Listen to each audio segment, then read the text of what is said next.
Dimitri, lots of places to go to today. I want to start with what I said is just the confusing part of what's happening right now in Ottawa. So the Bloc Québécois, Yves-François Blanchet, taking great pride in making it seem like he's going to bring the government down. He got them yesterday, not then the government, but he got everybody else in the House basically, except for the Liberals, to go ahead and vote with this idea of a 10% increase to the OAS. How much sort of power does he have here? He's saying that October 29th deadline, if he doesn't get what he wants, he being the Bloc, then they will go and talk with the Conservatives about doing what exactly? Well, Aaron, first of all, it's nice to be on the show again. So the Bloc's motion passed, but their strategy has failed. It's failed because the Liberals did not cave to their demand, and it looks like they will not be caving to their demand. They no longer have an opposition day where they can table a non-confidence motion themselves. They used up the only one they had, and the next one is going to be in 2025.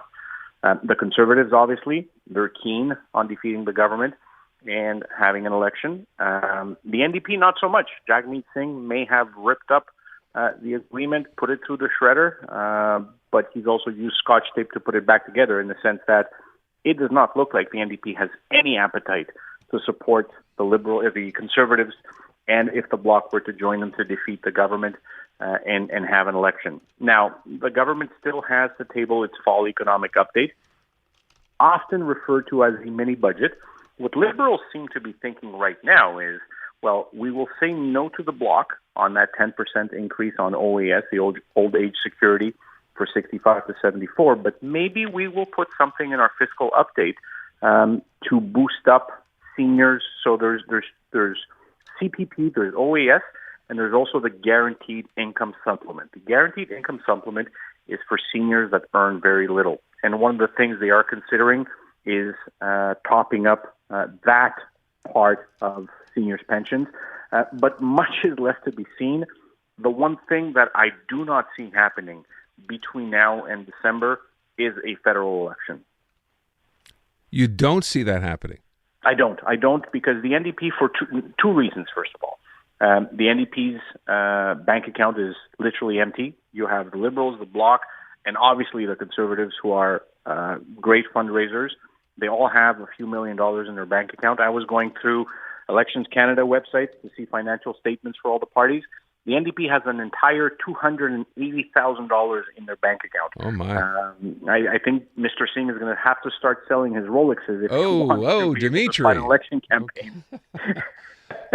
So don't hold your breath waiting for an election. Okay, that's fair, but let me get to the second half of this. I want to go back to what you just mentioned, this idea of maybe the Liberals will find a way to somehow appease the Bloc. It seemed to me, Yves-François Blanchet is kind of saying now, it's my way or the highway, and if he doesn't get exactly what he wants, he's just simply going to go and start talking to Pierre Poilievre about finding a way to bring him down. You don't think that's going to happen?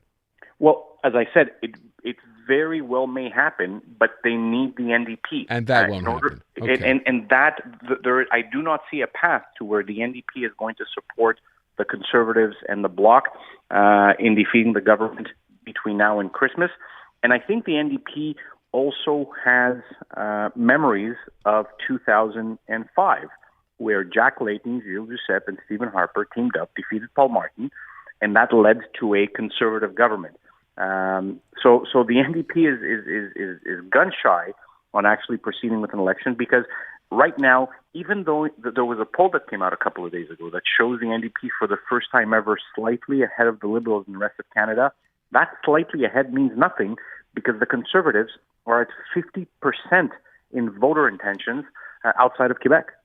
I want to ask one last thing, and then I'll move on. Is it not somehow disingenuous for the Bloc to say this, or Yves-François Blanchet to say this, when he said in the past that the only worse thing than a Liberal government might be a Conservative government? It is disingenuous on that front. It is also, and I struggle understanding the political positioning of the Bloc on this one. They have an opportunity politically to potentially become the official opposition.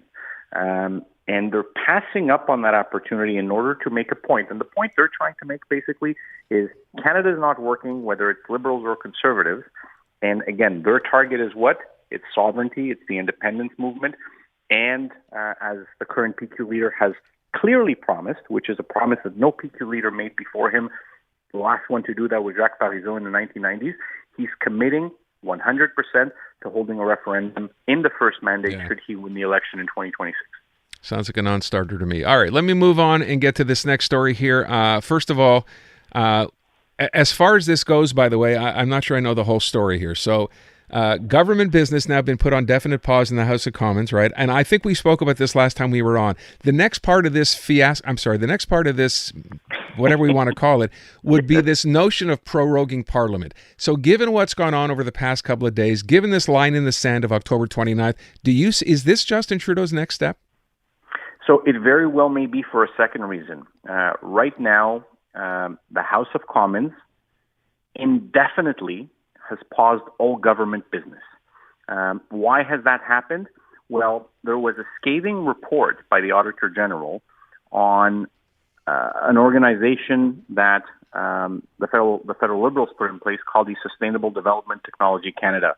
And that report basically said this organization was being grossly mismanaged. The Conservatives are saying you need to produce documents and hand them over to the RCMP because there may be criminal activity here.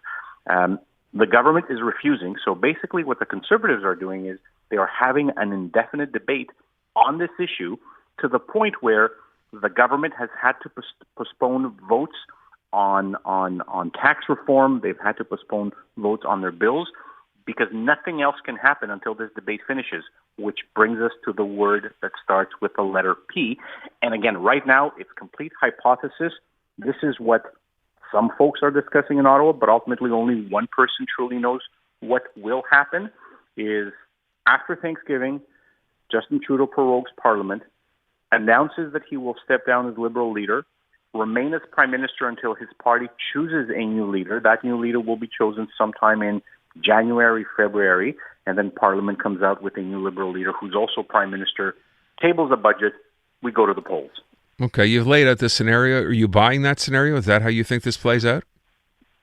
It's the most logical scenario if the Liberal Party wants to save whatever can possibly be salvaged based on where they are right now.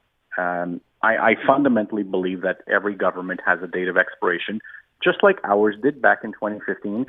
I just think that the Prime Minister is simply so unpopular right now, especially in the rest of Canada, and to a large extent here in Quebec. Don't forget, Justin Trudeau, 2015, 2019, 2021, the last three federal elections, has won the majority of the seats in Quebec. It does not look like that's what's going to happen in the next election, and they will get decimated in the rest of the country based on public opinion polls we've been seeing over the last year. So the most logical thing is to at least salvage what can be salvaged is for the Prime Minister to say it's time for me to go. Yeah, except for those who say, and I've talked to people like that as well, and which is to be expected, don't underestimate Justin Trudeau. He's a fighter. He's not going to walk away. They don't think this is going to happen. I think that's a fair point because he remains undefeated, but even Muhammad Ali at some point dropped to the floor. Fair enough. And that's where we will leave it. Dimitri, thank you so much. I appreciate it. Always a pleasure, Aaron. By the way, we speak to Dimitri Soudas every Thursday afternoon at this spot, just after 5 o'clock. So make sure you're here for that.